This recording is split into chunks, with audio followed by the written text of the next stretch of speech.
Whitehall, the massed bands of the Guards Division play the traditional music. Rule Britannia, Heart of Oak. And above the skyline, one form of remembrance, the stone figure of Nelson hoisted upon its granite column 140 years ago on a November morning, 38 years after his death. Below, in the street that stretches between Trafalgar Square and Parliament Square, a reminder of how young were those who went to war.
Minstrel Boy, Men of Harlem. To the east of the Cenotaph, one officer and 24 troopers from the Household Cavalry, the Life Guards, in dismounted review order, their cloaks covering the scarlet tunics.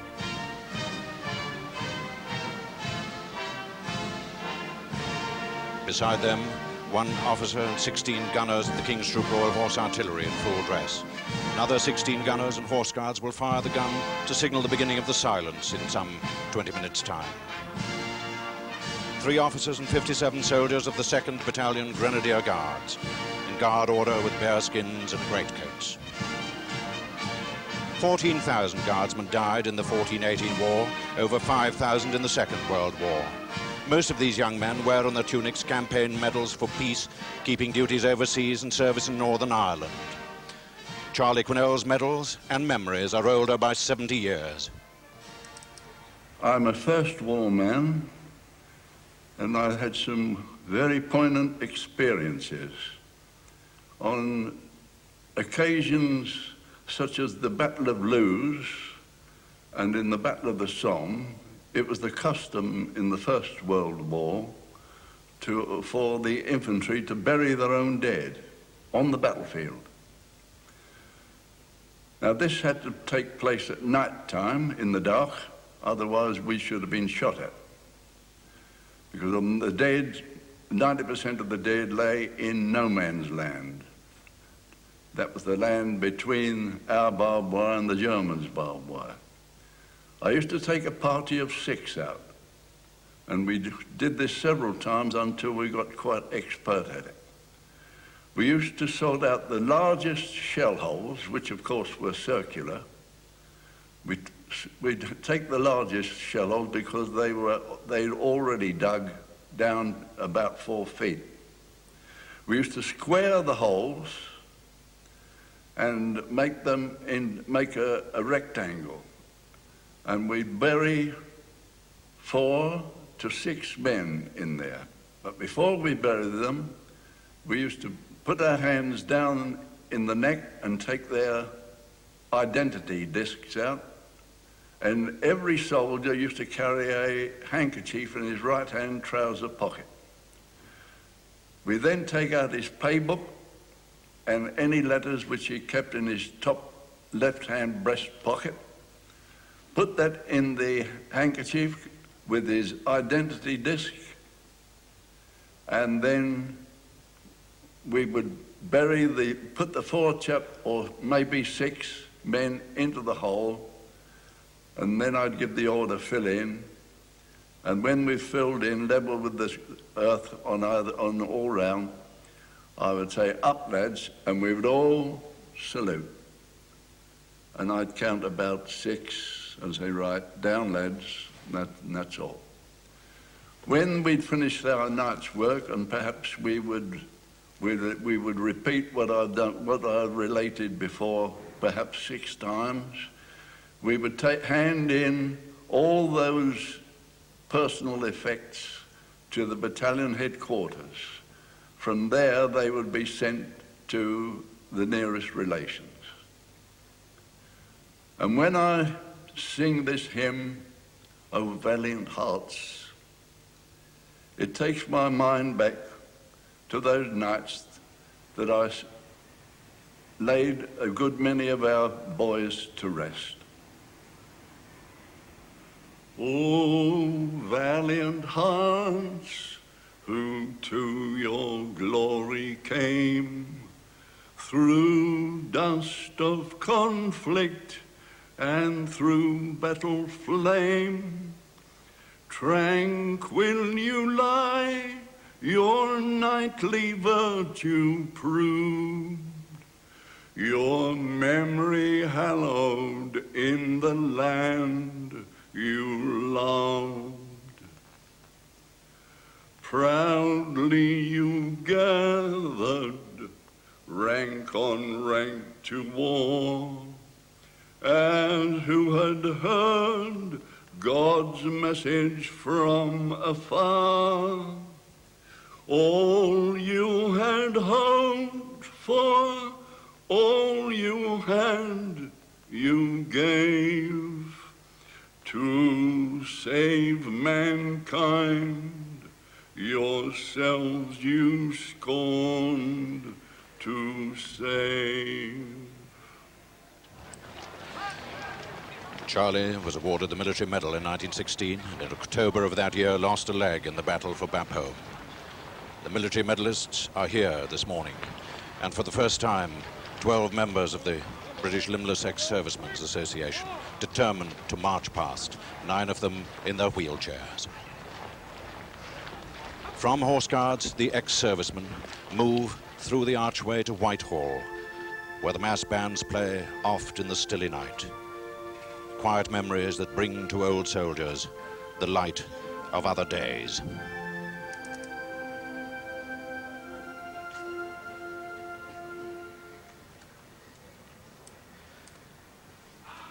The massed bands rest their instruments while the pipes and drums of the 2nd Battalion Scots Guards, whose memories of Mount Tumbledown are all too recent, play the old border lament for a battle fought and lost 470 years ago at Flodden Field, the flowers of the forest.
As the ex-servicemen approach the Cenotaph, to the west of the Cenotaph, 3 officers and 87 ratings from HMS Excellent represent the senior service, the Royal Navy.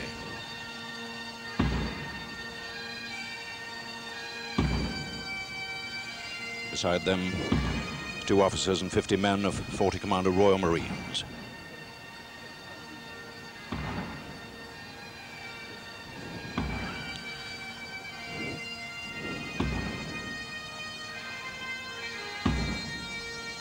Beside the Royal Marines, 3 officers and 69 airmen of the Queen's Colour Squadron of the Royal Air Force from Uxbridge.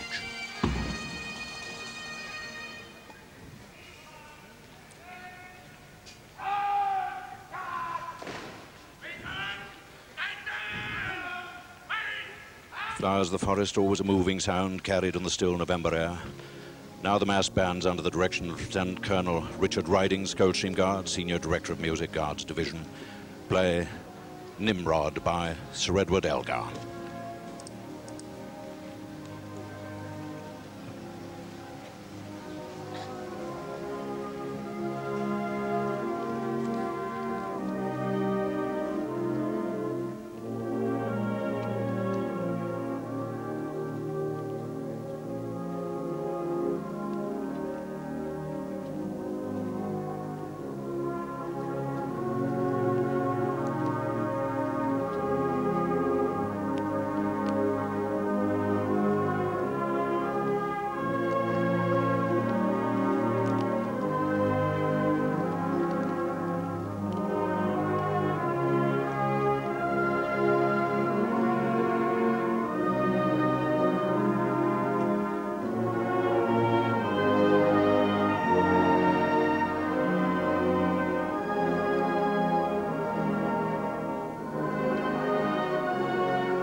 With proud thanksgiving, a mother for her children, England mourns for her dead across the sea.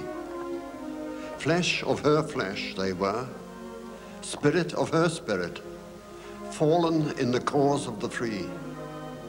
They went with songs to the battle. They were young, straight of limb, true of eye, steady and aglow.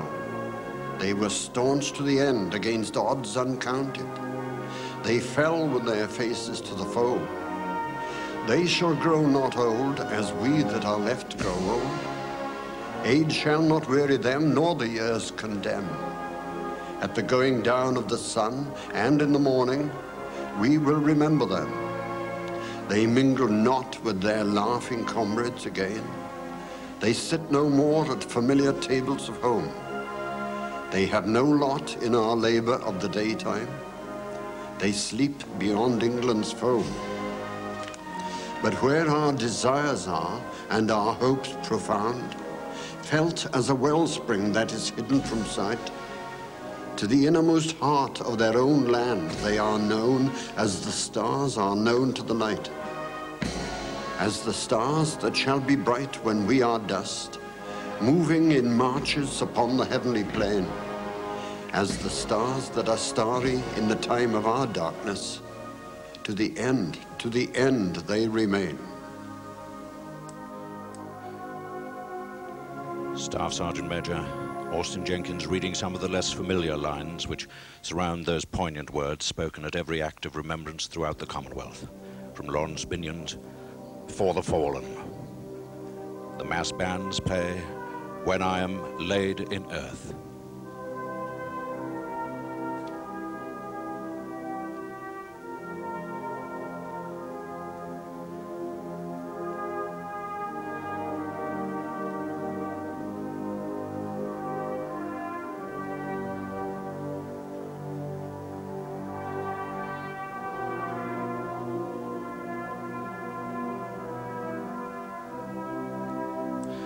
Beside the Royal Navy, representatives of the Merchant Navy and fishing fleets, who lost 36,000 men in the two wars and were laid not in earth, but in the deep waters of the ocean.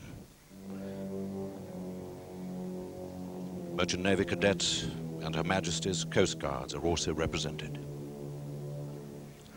The Women's Royal Naval Service are here with members of the Queen Alexandra Royal Naval Nursing Service beside them.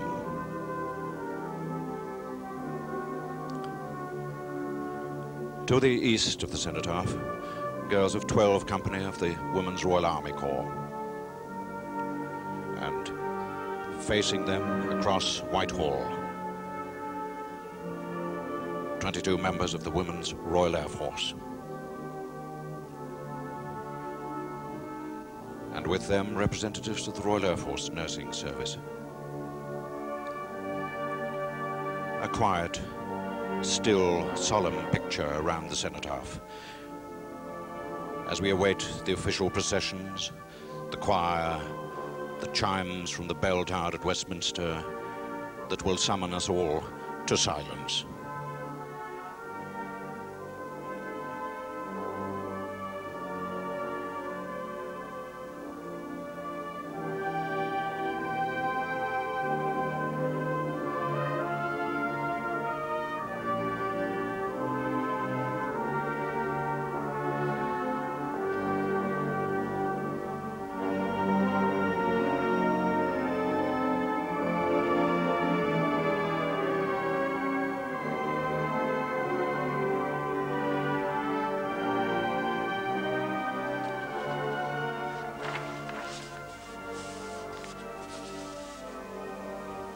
What passing bells for those who die as cattle?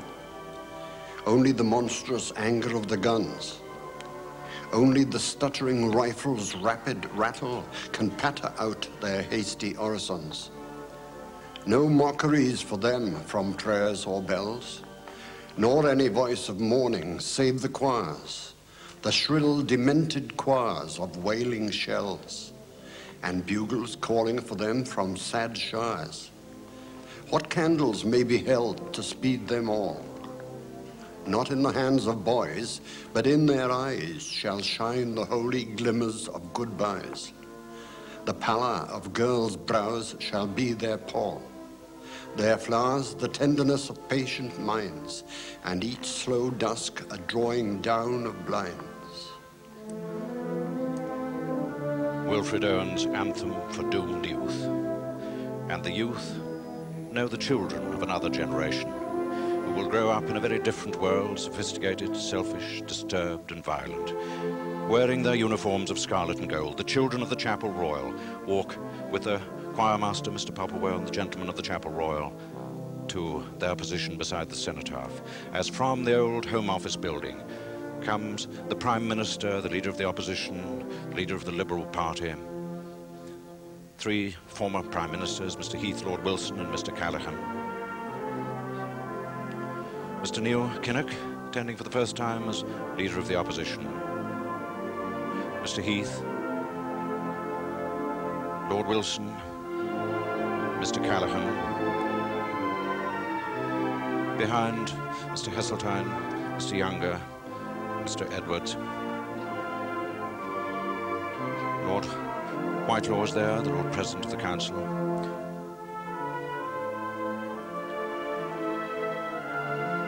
And following the representatives of Parliament,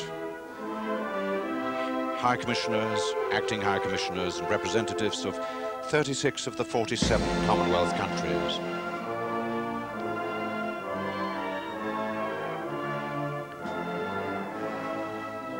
Each carrying their wreaths, move to their position to the south of the Cenotaph. Service Chiefs, the Chief of the Defence Staff since 1982, Field Marshal Sir Edwin Bramall with his baton, Admiral Sir John Fieldhouse, Chief of Naval Staff, General Sir John Stanier, Chief of the General Staff, Air Chief Marshal Sir Keith Williamson, Chief of the Air Staff. Behind them, the representatives of the merchant and civilian services. Move between a guard of honour of Queen's Scouts from all the London boroughs. Behind them now, the church representatives.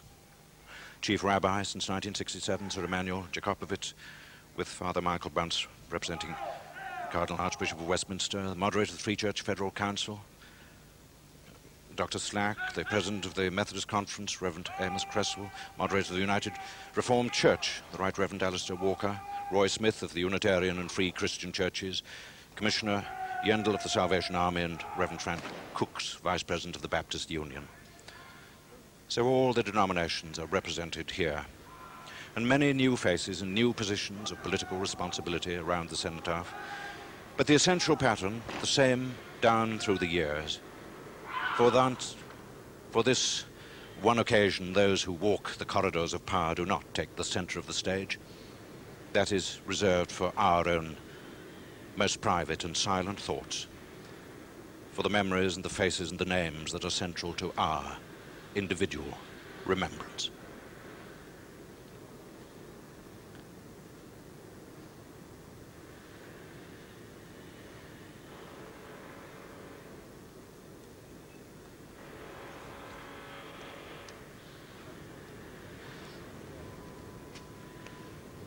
the stillness, the pale sunlight,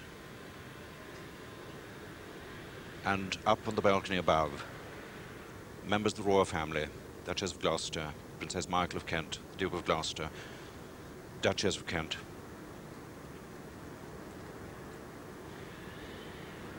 Her Majesty Queen Elizabeth, the Queen Mother, Her Royal Highness Princess Alice, the Duchess of Gloucester, Princess Anne, King Olaf, who celebrated his 80th birthday on the 2nd of July. Queen Mother was his chief guest over in Oslo at these celebrations, born, of course, on the Sandringham Estate, and beside him, the Princess of Wales, who will watch her husband lay the nation's wreath this morning for the first time. Representing his mother, who is, of course, in Kenya, Her Majesty the Queen.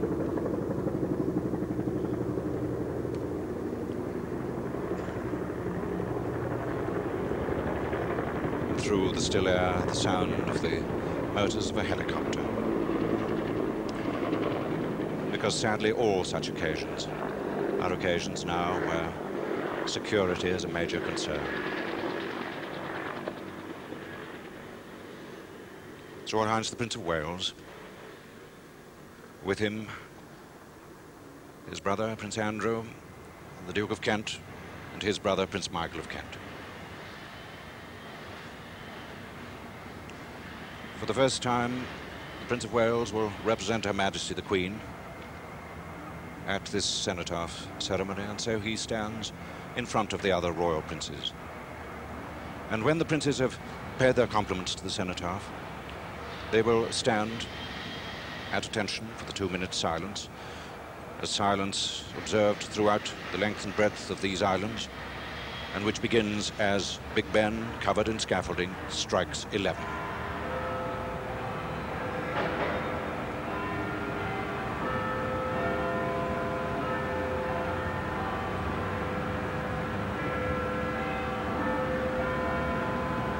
During the silence, we're asked to remember those who died in 2 world wars and on active service since, those who still suffer from their wounds, and those who mourn.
last post sounded by buglers of the Royal Marines. It was exactly 50 years ago that a Prince of Wales last laid a wreath here at the Cenotaph on behalf of the Sovereign. On a chill, misty Armistice Day in 1933, King George V was advised by his doctors not to stand bareheaded in Whitehall, and his eldest son, the future King Edward VIII, laid the wreath on his behalf. Her Majesty the Queen has not missed this ceremony for 15 years. She is, of course, in Kenya this morning, on her way to Bangladesh and then India for the Commonwealth Conference. Prince Andrew, who first laid a wreath last year on his return from service in the South Atlantic, now lays his wreath. It is springtime at St. Carlos in the Falklands, to which many sore hearts will return in thought this Sunday morning.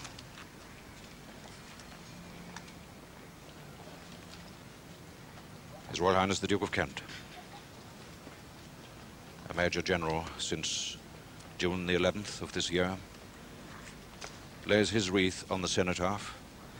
It is 41 years since his father was killed in a flying accident on active service with the Royal Air Force.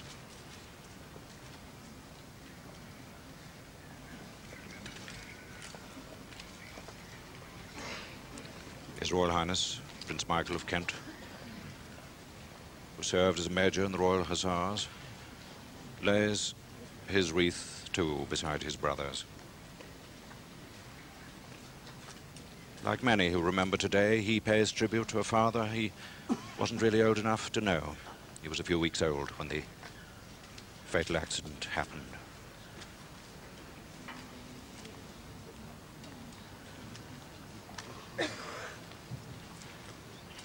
Major the Honourable Andrew Wigram, Grenadier Guards, laying a wreath on behalf of the Duke of Edinburgh, Colonel of the Grenadier Guards. Major Wigram's grandfather was a devoted servant of King George V, the Queen's grandpa, England. Major Sir Ralph Anstruther, Treasurer and Equerry to the Queen Mother, lays a wreath on behalf of Her Majesty Queen Elizabeth. His brother Fergus was killed at Lewes in 1915. She had two other brothers wounded in action, one taken prisoner in the First World War.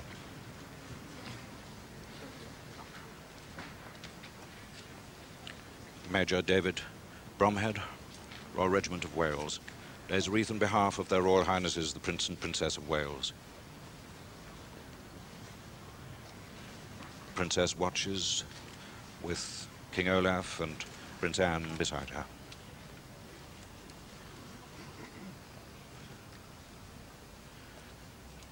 The royal wreaths have been laid in a silent Whitehall. Now the sequence of orders is given for the 6 service detachments in turn to stand at ease, and for the household cavalry to slope swords. When this has been done, the mass bands of the Guards Division will play the funeral march in B-flat minor by Beethoven, as the parliamentary, the Commonwealth, and the service wreaths are laid upon the Cenotaph.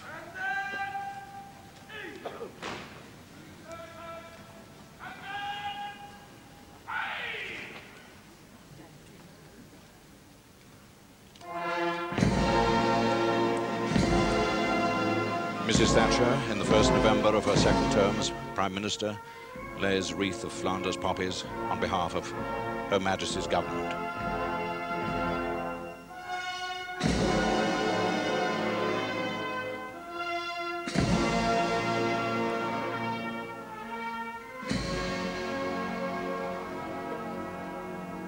Mr. Neil Kinnock, who was born during the Second World War, for the first time attending the Cenotaph service of remembrance as leader of the opposition, lays a wreath on behalf of the Labour Party.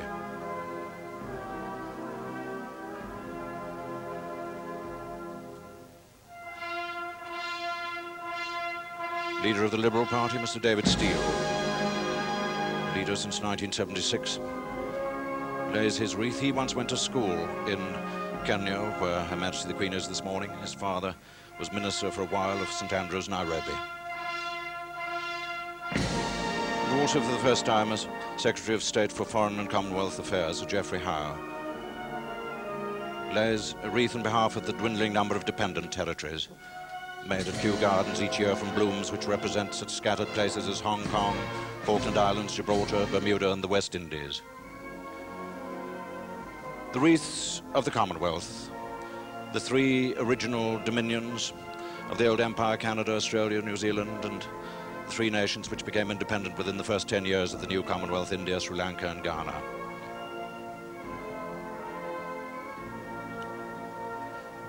There are now 12 nations which celebrated their independence between 1957 and 1964. Malaysia, Cyprus, Nigeria, Sierra Leone, Tanzania, Jamaica, Trinidad and Tobago, Uganda, Kenya, Malawi, Malta, and Zambia. To the south, two nations who gained their independence in 1965, the Gambia and Singapore, and four who gained their independence in 1966, Guyana, Botswana, Lesotho, and Barbados.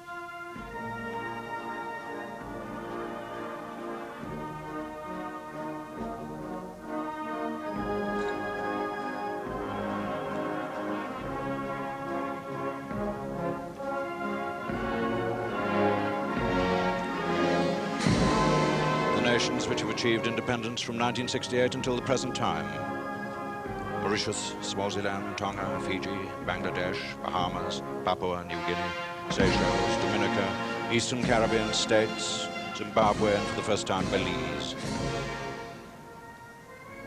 returned to their positions, having laid their wreaths to the south of the Cenotaph, while the three service chiefs lay their wreaths.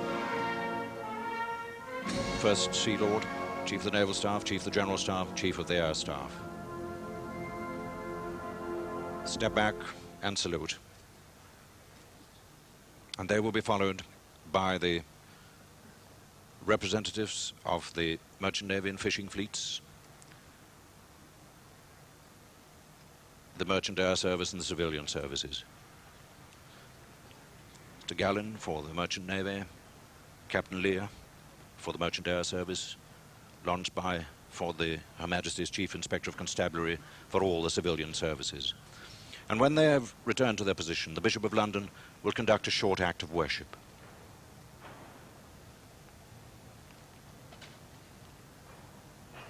O Almighty God, grant, we beseech thee, that we who here do honor to the memory of those who have died in the service of their country may be so inspired by the spirit of their love and fortitude that, forgetting all selfish and unworthy motives, we may live only to thy glory and to the service of mankind through Jesus Christ our Lord.